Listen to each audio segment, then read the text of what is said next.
Good afternoon, Internet. Thanks for joining Cajun Escapades. Here with me on my 4th consecutive day, commuting to work on 2 wheels. The weather has been amazing, so got to take advantage of it, right? And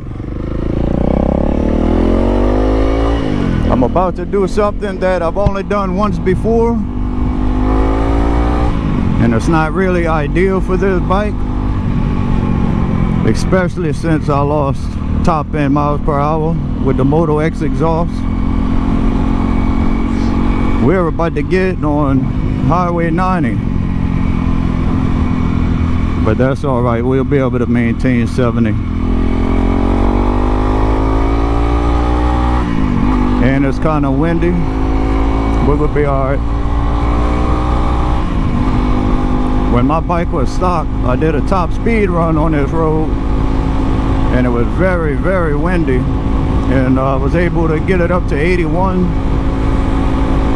But now that I added the MotoX exhaust,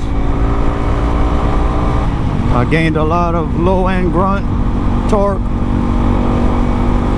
quite a bit actually, but I did lose quite a bit on top end. And at first I wasn't happy about it, but pretty soon I'm gonna add the 550 Performance ECU, and hopefully it helps. And even if I get to the mid 70s fairly easy, I'll be all right with it, maybe. I'm running at 72 miles an hour. That must be about 7,200 RPM. I really can't get above 7,500 RPM.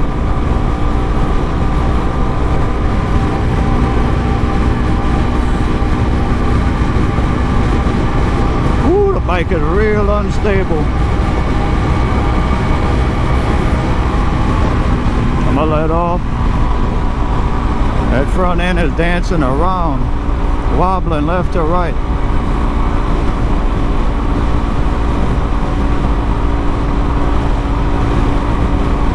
Yeah, it's a lot happier at 70. But like I said, I got it up to 81. It got up to 75 pretty good, and then from 75 to 81 it was climbing real slow. But now, like anything above 70 is struggling. And I do mostly street, so at first I was really unhappy with losing all of that top end. But I mean, really, it's not really comfortable to cruise for a long period at 70 or above anyway. And since I gained so much low end torque, I think I might just be okay with it. And who knows, maybe later I'm gonna change my sprockets. I don't know. We'll see how it goes. Like, this speed is fine, but I don't have much left at all. But I don't usually get on interstates or this major highway. And if I'm cruising some back roads at like 60, 65, I mean, that's perfect. Wow, I don't know if it picked it up on video or not, but the handlebars, it was more unstable now than it was that time I got it up to 81.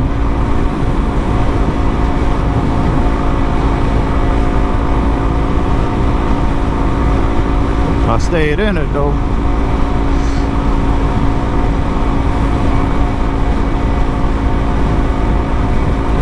But like when I first did a run, ooh, that wind is strong. When I first did a run, after putting the exhaust, it barely got up to 71. And that's when I was extremely disappointed. But it seems to have gotten better since then, and just now at 77, 78. But I mean, barely. It's not like I would want to ride at those speeds anyway. But hopefully the ECU helps with that. I'm not sure if it will. This could definitely increase my throttle response. Or 6. This could definitely increase my throttle response and clean it up. Because the way this bike is from the factory to meet emission standards, when you let off the throttle, it cuts fuel. And at slower speeds, it's a bit jerky, and it's just not super responsive. So that ECU is definitely going to clean that up. And the bike won't run so lean. So within the next 2 weeks or so, I'm going to go ahead and order that ECU, and we'll take it from there.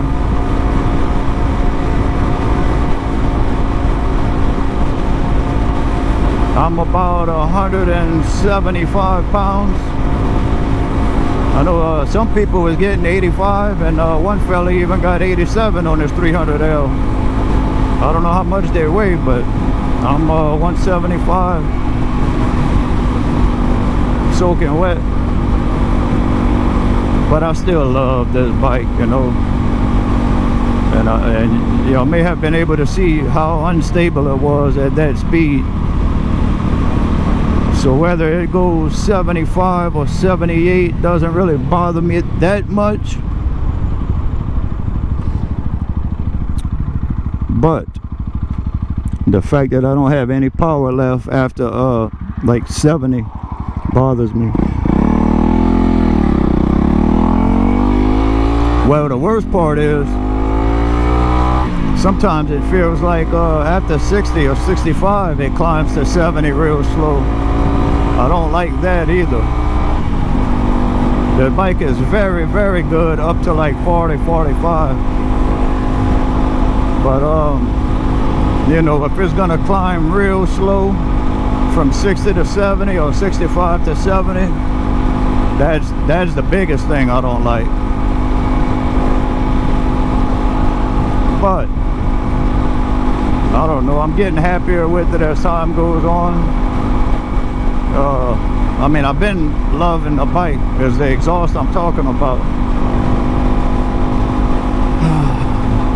But yeah, I don't know, I think I'm a little happier with it as time goes on, and the way I feel right now, I think I might stick with it. But I think I would be happier with the Yoshimura. They say the Yoshimura maybe doesn't gain as much torque on low end, but you don't lose on top end. Or you gain on low end, maybe not as much as this, but you gain low end grunt, and like on top end is the same as stock. And I think that's right up my alley. I would be completely fine with that. And from what I hear, it's because of this Mega Bomb, that design in the pipe where it has that expansion chamber. It gives you a low end grunt, but you lose top end. And the Yoshimura is just a straight pipe. Now a lot of people would love this for off-road riding, because if you had low RPMs and a lower speed, it has a lot more power to pull you out of situations. But I'm gonna do more off-road soon, but I mean, I do mostly street.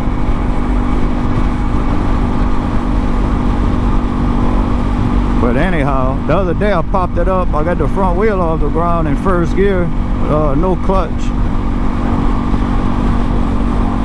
I had to bounce on it a little bit to compress the suspension. And I do have to add, I'm really not one to ride wheelies. I do want to practice and learn, but you know, I'm not really a wheelie rider at the moment. But with the right rider, I think it could maybe come up in second gear. Sorry about that, I hit a bump, a lot of bumps right here. With the right rider, they might be able to get it up in second. So it definitely gained a lot of low end grunt. But I tell you what, man, this bike on highways like this and back roads, I'm so surprised at how well the bike handles on the street, even with these stock tires. And by the way, I got about 1,750 miles, and my tire I would say by like 200 miles, you know, I'll need a new one. It wore down real quick with all of this street riding. So about 2,000 miles on a stock tire. I think I'm gonna go with the Dunlop D605s next.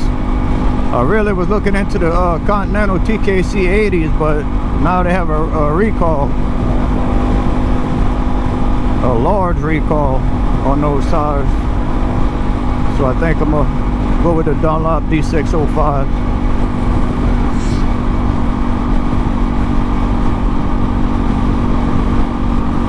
But yeah, we got the exhaust, we got the Flatland Racing skid plate, the Turbis, X-Factor handguards, Pro Taper pillar tops, Nelson rig tank bag, Nelson rig commuter tail bag. I got the rack from CRFs only, and I got a DRC fender eliminator, which lets you maintain your factory license plate light. I got that from CRFsonly.com, and I think that's it.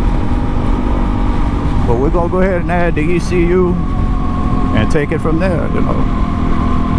I feel like I came a fairly long way with this bike since March. I've been having it since March. And I really wasn't planning on doing a whole lot of mods. I was unsure if I wanted exhaust or not, because I do kind of like the quietness. You could be sneaky, you know what I mean? You could sneak, you could creep into places. Day or night, it don't matter. Nobody will hear you. I kind of like that aspect of it, but I also like brap, you know. Now I will say with this exhaust, I mean, when you put the baffle in, it's quiet. It's like almost like stock. Probably the same decibels, but just a different sound. But thank y'all for joining me on this ride today. Today is Friday, and like I said, I'm super excited. It's been 10 years since I owned a bike. Back in 07, 08, 09, I had a Kawasaki ZZR 600, and then I traded it for a 06 ZX10. Great bikes. I do think I prefer the 600s because it's more usable power. You could rev it. I mean, it has a lot of power and it's fast, but you could rev it in every gear, you know, and enjoy it. That ZX10 is just super powerful. Way more than you need on the street, for me personally anyway. So I like them 600s. And then in 2012, 11 or 12, I had a Buell Firebolt XB9R. Cool looking bike. It had the full fairing kit too, which is not real common on a Buell. Cool looking bike. Definitely sounded amazing. Straight pipe. But the problem with that bike is so much vibration. I've been having problems with the exhaust brackets, and I broke the exhaust studs. So that's pretty much when I sold the bike. It was junk, to be honest with you, in my opinion. But it sounded amazing. So here we are 10 years later, and I got this 21 CRF300L, and I love it. I wanted the Rally. Could not find one anywhere in the area.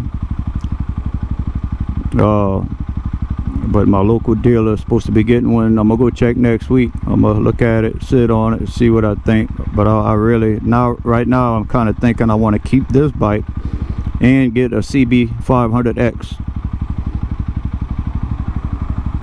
It'll be way better for the street, longer distances on bigger highways, but yet it's still a fairly small and lightweight bike.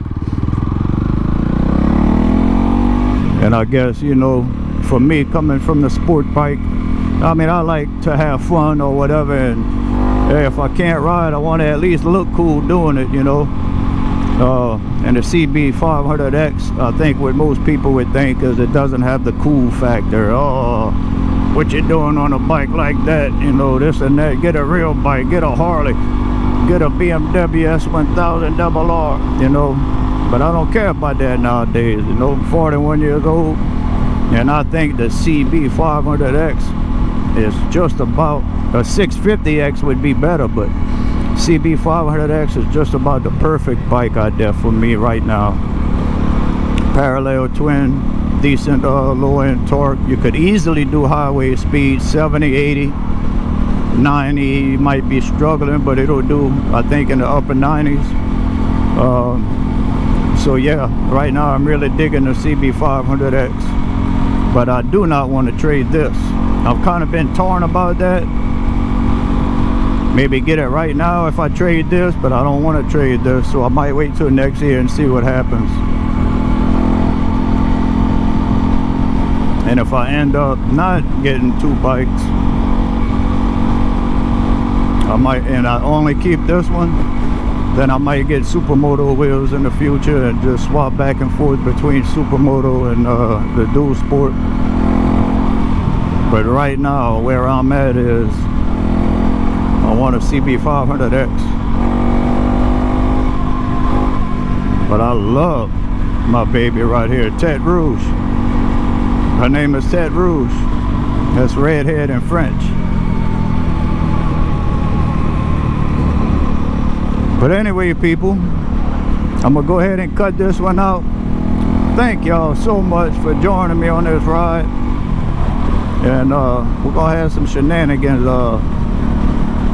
coming up pretty soon. Y'all have a good day.